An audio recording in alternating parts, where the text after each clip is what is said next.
Hi students, இந்த வீடியோவில் என்ன பார்க்க போகிறோம்னாப்பா நம்ம சேனல் ஒரு போஸ்ட் போட்டிருந்தேன். கிராஃபிக்கல் மெத்தட் அண்ட் ஸ்டாண்டர்ட் ஃபார்மில் எதுவும் டவுட் இருக்கான்னு கேட்டிருந்தேன். அதில் ஒரு தம்பி வந்துட்டு கிராஃபிக்கல் மெத்தட் ரிலேட்டடாக 6 சம் போல சென்ட் பண்ணி டவுட்னு சொல்லியிருந்தாங்க. அதில் ஃபர்ஸ்ட் சம் தான் இந்த வீடியோவில் நம்ம சால்வ் பண்ணியிருக்கோம்ப்பா. இதுக்கான எக்ஸ்ப்ளனேஷன் வீடியோவும் நான் போஸ்ட் பண்ணுறேன்.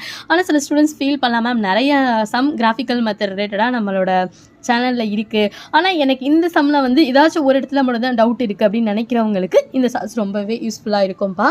பார்த்துக்கோங்க. கன்ஸ்ட்ரெயினை சால்வ் பண்ணி பாயிண்ட்ஸ் கண்டுபிடிச்சிருக்கோம். பாயிண்ட்ஸ் கண்டுபிடிச்சதுக்கப்புறம் கிராஃப் போட்டிருக்கோம். இந்த சம்முக்கு வந்துட்டு ஃபீஸிபிள் ரீஜியன் கிடச்சிருக்கு. இதில் ஆனால் பி அண்ட் சியோட வேல்யூ மட்டும் தெரியலை. ஸோ பிக்கும் சிக்கும் மட்டும் நம்ம வேல்யூ ஃபைண்ட் அவுட் பண்ணியிருக்கோம். ஃபைண்ட் அவுட் பண்ணதுக்கப்புறம் இதில் வந்து மேக்ஸிமம் இசட் தான் நம்ம கண்டுபிடிக்கணும். ஸோ உள்ளதுலேயே எது மேக்ஸிமம் வேல்யூ அப்படின்னு பார்த்தீங்கன்னா 82 தான். ஸோ மேக்ஸிமம் இசட்ஸ் ஈக்குவல் டு 82. எப்பப்பா எக்ஸுக்கு வேல்யூ 2, ஒய்யோட வேல்யூ 9. ஓகே, அவ்வளோதாம்மா. தேங்க்யூ.